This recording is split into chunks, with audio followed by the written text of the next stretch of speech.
Welcome back to Specs. It's me again, it's India, and I will be going over Charlemagne the God's book, Shook One, Anxiety Playing Tricks on Me. With this book in particular, I will be using examples and showing how 5 ways that anxiety can appear in your life. Stay tuned.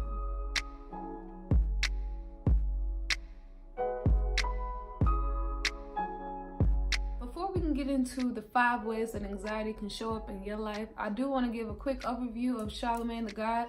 I'm pretty sure he doesn't need any introduction, but just in case if you do not know who he is an author of Black Privilege, along with Shook One, Anxiety Playing Tricks on Me. Also, he is a radio personality off of The Breakfast Club, the nationally syndicated radio show that I always watch, actually. Each chapter will tackle a different specific way that anxiety has plagued him, but it is also paired with a clinical correlation made by Dr. Ish with a real clinical breakdown of what he's actually feeling and expressing. So we're going to jump right into the first way that anxiety can show up in your life. I do not believe that anybody will be shocked that social media is the first thing that I'm going to bring up on how it can form into your life. Social media, not social media itself, but the addiction of FOMO, fear of missing out, is also a form of anxiety. We all know that Charlemagne the God is way too familiar with scandals and especially social media trolling. The problem with social media is that the world has instant access to you. Charlemagne the God mentioned in his book that he doesn't know how he would survive if he was a teenager around this time with social media. Back in the day, he used to be very self-conscious about his nose. They used to call him Bunky Nose. He felt like if Photoshop was around then he would definitely be subject to unnecessary judgment.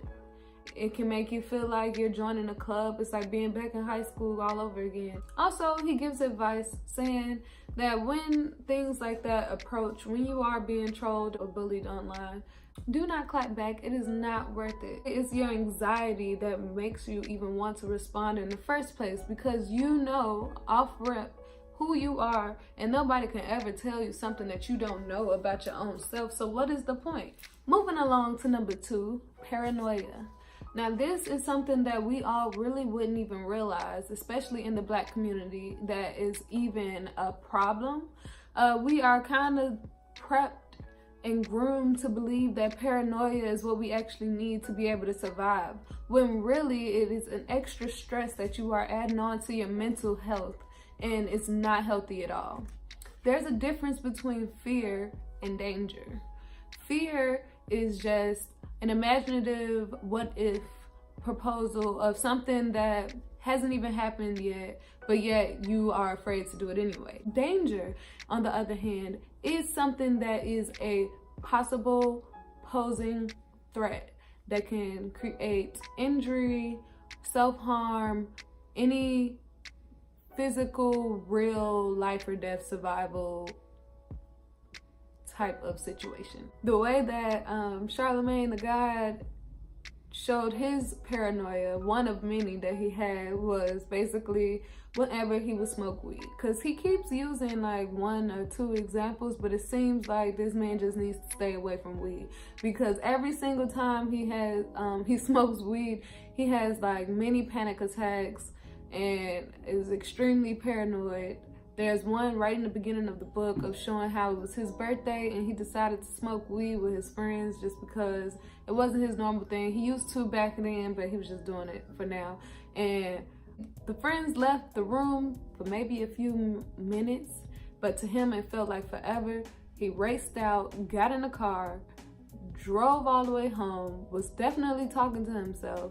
He claims that he was able to look over to the passenger seat and see himself talking to him, saying how he needed to slow down and that he was going to get caught by the police.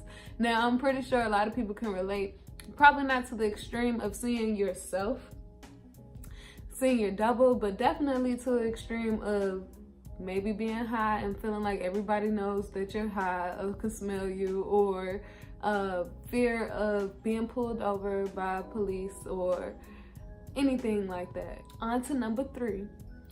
So For this one, this is called, I did this based off of his chapter, Losing Roots. And that chapter definitely highlighted survivor's guilt, a feeling that a lot of people who have become successful kind of feel when they come from a traumatic environment.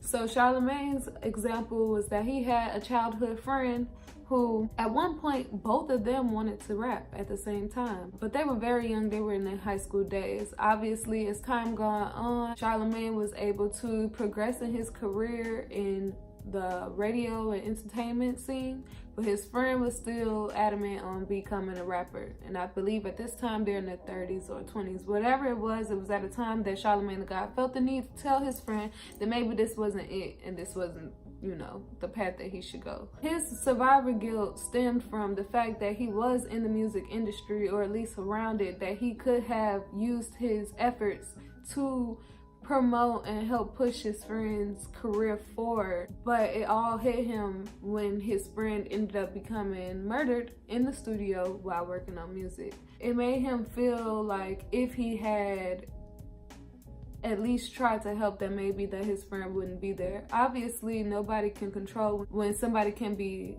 taken away, but you can see where the survivor's guilt come from. Number 4, fear of failure. Fear of failure is a very common form of anxiety. It's one of those fears that can leave you paralyzed. It can leave you stuck because you are too afraid of what the next step might be. Too afraid of putting your best foot forward and it actually not being good enough. Once it becomes to a point where it keeps you from even wanting to try, that's when it is very unhealthy. From Charlemagne's book, he used Kanye West as one of the examples. Basically, I don't know if we all have seen, but last year, right around the time that Kanye West's album Ye came out, they did an interview that was filmed and presented through YouTube. During their discussion, Kanye West realized that they did talk on topics about Donald Trump. So in a healthy way, it would have been okay to just realize that whatever they were talking about is what was needed for the video, just to leave it alone, basically. But the fear that Kanye West had of other people's opinions or responses of what he thought of Donald Trump ended up making him dig himself an even bigger hole. Now, we all remember that he went on to TMZ. Now, this was initially done just so he can be able to soften the blow, I believe, of the backlash he felt that he was going to receive, which even, as we remember, the slavery was a choice moment created an even bigger issue around it. So sometimes our fear of failure can make us move off of emotion. It's never really good, especially being an anxious person, to move off of emotion, because it can definitely make you make some irrational decisions. And last but not least, the 5th one is fear of judgment. Now, fear of judgment can come in many forms. It can be judgment of your peers, judgment of yourself, or even judgment from God itself. In his book, the way that this added anxiety into his life was that he had a high school sweetheart by the nickname Mook Mook. And while they were in high school, he ended up cheating on her. So because he cheated on her, basically, she broke up with him. Then she went off to college and did her college thing, but he really wanted her back. So he felt like in order to get her back that he needed to do different things with his life.